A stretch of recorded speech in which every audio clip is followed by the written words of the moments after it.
கடலூர் மாவட்டத்தில் நேற்று இரவு முதல் மீண்டும் கனமழை பெய்து வருவதால் இயல்பு வாழ்க்கைக்கு திரும்பிய பொதுமக்கள் அச்சமடைந்துள்ளனர்.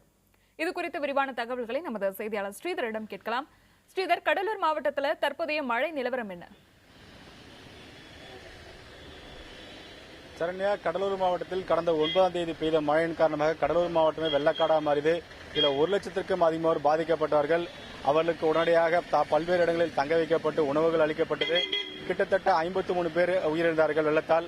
அது மட்டுமில்லாமல் பல இடங்களில் தேங்கி நிற்கும் தண்ணீர் விழுந்தும் சுவரடிந்து விழுந்தும் பலர் உயிரிழந்தார்கள். மாவட்டம் முழுவதும் உயிரிழப்பு என்பது தொடர்ந்து அதிகரித்து வந்த நிலையில் தற்போது மீண்டும் மழை பெய்து தொடங்கியுள்ளது. குறிப்பாக கடலூர் மாவட்டத்தில் இந்த அளவு மழை வெள்ளத்தால் பாதிக்கப்பட்டவர்களுக்கு கடலூர் மாவட்டத்தில் 6 அமைச்சர்கள் ஓ பன்னீர்செல்வம், வைத்திலிங்கம், ஜெயபால், நத்தம் விஸ்வநாதன், MC சம்பத், உதயகுமார் உள்ளிட்ட 6 அமைச்சர்கள் கடலூர் மாவட்டத்தில் 9 நாட்கள் தங்கி நிவாரணப் பணிகளை மேற்கொண்டு வந்தார்கள். இந்நிலையில் அந்த நிவாரணப் பணிகள் தற்போது துரிதமாக நடைபெற்றது. இந்நிலையில் மீண்டும் தற்போது மழை பெய்ய தொடங்கியுள்ளது. அதுதான் நீங்கள் தற்போது நேரடியாக பார்த்துக் கொண்டீர்கள்.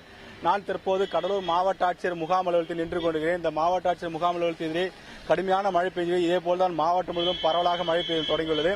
மாவட்டத்தில் பல்வேறு இடங்களில் மீண்டும் சாலைகள் தற்போது தண்ணீர் ஓடிக்கொண்டிருந்தது. இதை பார்த்து மக்கள் மீண்டும் அச்சமடைய தொடங்கினார்கள். மழையை பார்த்து அச்சமடைவதற்கு காரணம், கடலூர் மாவட்டத்தில் கடந்த 9ஆம் தேதி பெய்த மழையினால் மாவட்டத்தில் கிட்டத்தட்ட 1000க்கும் மேற்பட்ட கிராமங்கள் மிகப்பெரிய ஒரு பாதிப்பை ஏற்படுத்தியது. இதனால் பலர் வீடு இழந்தார்கள், பலர் உயிரிழந்தார்கள். இதனால் மழையை கண்டாலே ஒரு அச்சம் என்பது கடலூர் மாவட்ட மக்களுக்கு தற்போது தொற்றிக்கொள்வது. குறிப்பாக நீர், நெருப்பு, காற்று இதை மூன்றுமே பார்த்து அச்சப்படும் நிலை கடலூர் மாவட்டத்தில் உள்ளது. காரணம், 2004ஆம் ஆண்டு ஏற்பட்ட சுனாமியினால் மீனவர்கள் 700க்கும் அதிகமாற்பட்ட உயிர்ந்தார்கள். அதனால் தண்ணீரை கண்டாலோ அலையை கண்டாலோ மீனவர்கள் பயப்படுவார்கள். தற்போது ஏற்பட்ட வெள்ளத்தினால் கடலூர் மாவட்டம் முழுவதும் மழை என்றாலே ஒரு பயம் வந்தது. குறிப்பாக தண்ணீர் என்றாலே ஒரு பயம் வந்துவிட்டது. அது மட்டும் இல்லாமல் 2011ஆம் ஆண்டு அடித்த தானே புயலால் பலர் உயிர்ந்தார்கள். இதில் 3 கோடிக்கு அதிகமான மரங்கள் விழுந்தது. மாவட்டம் முழுவதும் விவசாயிகள் பாதிக்கப்பட்டால், அதனால் காற்று என்றாலும் பயம் கடலூர் மாவட்டத்திற்கு.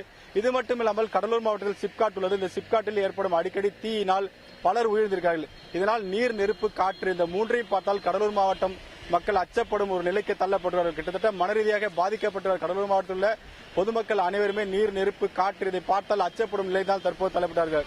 மாவட்டம் முழுவதும் இவர்களுக்கு தேவையான ஒரு விழிப்புணர்வையும் அவர்களுக்கு தேவையான ஒரு கவுன்சிலிங் தர வேண்டும் என தற்போது குரல் ஏற்பட்டது.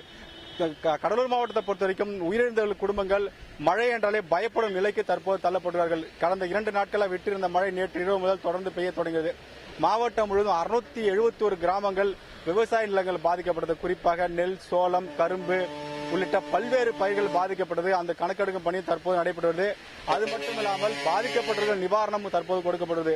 முழுமையாக குடிசை பாதிக்கப்பட்டவர்கள் 5000ம், பகுதியாக பாதிக்கப்பட்ட 4100 கொடுக்கப்பட்டது. அந்த 4100 கொடுக்கப்பட்டதில் சில சிக்கல்கள் தற்போது இருந்தது. குறிப்பாக பத்திரக்கோட்டை பகுதியில் நேற்று நிவாரணம் கொடுக்கப்பட்டது. அந்த நிவாரணம் 4100 ரூபாய் கொடுக்கப்பட்டது.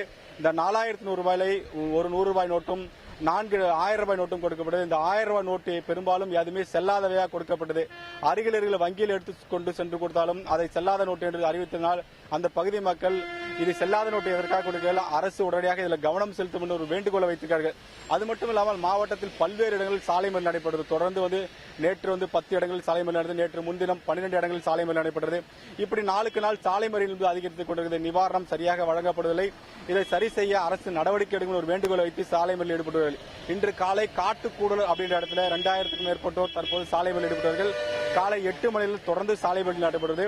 மாவட்டம் முழுவதும் இதுவரை போராட்டங்கள் தற்போது அதிகரித்துக் கொண்டே இருக்கிறது. நிவாரணங்களில் முறைகேடு நடப்பதாகவும் அதை அரசு சரி செய்ய நடவடிக்கை எடுக்க வேண்டும். குறிப்பாக விசாரணை நடத்த தானே புயல் சமயத்தில் பல்வேறு முறைகள் நடந்தது. அது சம்பந்தமாக அரசு நடவடிக்கை எடுத்தது. அதேபோல் தற்போதும் நடவடிக்கை எடுக்க வேண்டும் ஒரு வேண்டுகோள் வைத்து பல்வேறு இடங்களில் போராட்டம் நடத்தி வருகிறார்கள். சரண்யா, ஸ்ரீதர், மீண்டும் இப்போ மழை பெய்து வருவதனால பொதுமக்கள் மேலும் பாதிப்படையாமல் இருப்பதற்கு அரசு அதிகாரிகள் எது போன்ற துரித நடவடிக்கைகளை தொடர்ந்து மேற்கொண்டு வராங்க? குறிப்பா மாவட்ட நிர்வாகம் ஏற்கனவே அறிவித்தார்கள். தாழ்வான பகுதியில் இருக்கிற மக்கள் மழை பெய்ந்தாலோ வெள்ளம் ஏற்பட்டாலோ உடனடியாக பாதுகாப்பான இடத்துக்கு வர வேண்டும் என மாவட்ட நிர்வாகம் தொடர்ந்து சொல்கிறார்கள். அது மட்டும் இல்லாமல் உடைப்பு ஏற்படாத தடுப்பதற்காக 2 லட்சத்திற்கு அதிகமான மணல் மூட்டைகள் தயார் நிலையில் வைக்கப்பட்டிருக்கிறார்கள். இங்கேயே பல்வேறு அரசு அதிகாரிகள் தற்போது தஞ்சமடைந்து இங்கே தங்கி தேவையான உதவிகளை செய்வதற்காக தயாராக இருப்பதும் முன்னெச்சரிக்கை நடவடிக்கை எடுப்பதும் தயாராக இருப்பதும் தெரிவித்துள்ளார்கள். கடலூர் மாவட்டத்தில் பெரும்பாலான நெல், உளுந்து, கரும்பு உள்ளிட்ட பல்வேறு பயிர்கள் பாதிக்கப்பட்டிருக்கிறது. இதேபோல் பல இடங்களில் வணிக நிறுவனம் பாதிக்கப்பட்டிருக்கிறது. இதில் குறிப்பாக கோழிப்பண்ணை உரிமையாளர்கள் அதிகமாக பாதிக்கப்பட்டார்கள். அவர்கள் நம்மளோட இருக்கார். குறிப்பாக அரசு சொல்கிறது அனைவருக்கும் அரசு வேலை தர முடியாது, அதனால் தாங்களாகவே சுய தொழில் தொடங்க வேண்டும் அப்படின்னு கூறியிருக்காங்க. அதற்காகத்தான் சுய தொழில் தொடங்கப்பட்டது. அதுதான் தற்போது வந்து அவர்களும் பாதிக்கப்பட்டு மாவட்ட ஆட்சியாளரிடம் மனு கொடுத்தார். அது கொடுத்து பேசுவாங்க. நம்மிடம் காத்தமுத்திருக்கார். அவரிடம் கேட்போம், சார் தொடர்ந்து வந்து தானே புயல பாதிக்கப்பட்டீங்க, தற்போது இப்படி பாதிக்கப்பட்டீங்க, எவ்வளவு உங்களுக்கு இது நஷ்டமா தானே புயல எனக்கு வந்து 25 லட்சம் ரூபாய்க்கு மேல பாதிப்பாச்சு. அப்ப மாவட்ட நிர்வாகம் எனக்கு வந்து 1 லட்சம் ரூபாய் கொடுத்தாங்க. இப்ப இந்த காத்து மழையில வந்து பாத்தீங்கன்னா எனக்கு வந்து ஒரு 5 லட்சத்துக்கு மேல லாஸ் ஆயிடுச்சு. ஒரு 1500 கோழிகள் இறந்து போச்சு. மற்றபடி தீவன மூட்டைகள், இயந்திரம் எல்லாம் பழுதாயிடுச்சு. இப்ப வந்து நாங்க வந்து சண்டிகர்ல இருந்து கோழியின் ஆராய்ச்சி மையத்துல இருந்து கொண்டு வந்து டைரக்டருக்கு வர வச்சு தானே புயல பாதிக்கப்பட்ட மக்களுக்கு, தியாகவழி மக்களுக்கு பயிற்சி கொடுத்து அவங்களுக்கு எல்லாம் புறக்கடை கோழி வளர்ப்புன்னு சொல்லிட்டு நாட்டுக்கோழிகள் கொடுத்தோம். அப்ப அந்த கோழிகள்லாம் இறந்து போச்சு. அந்த 50 பேர் எவ்வளவு நஷ்டமாயிருக்கு சார்? எனக்கு வந்து பண்ணையில மட்டும் வந்து 5 லட்சத்துக்கு மேல லாஸ் ஆயிடுச்சு. சரண்யா, நீங்க கேட்டிருப்பீங்க, அது தனிப்பட்ட அவர் ஒரு நபருக்கு மட்டும் 5 லட்சம் ரூபாய் நஷ்டமாயிருக்கு சொல்லுங்க. இது உடனடியாக அரசு நடவடிக்கை எடுக்கணும் வேண்டுகோள் வைத்திருக்காரு. சரண்யா, ஸ்ரீதர், உங்களுடைய தகவலுக்கு நன்றி.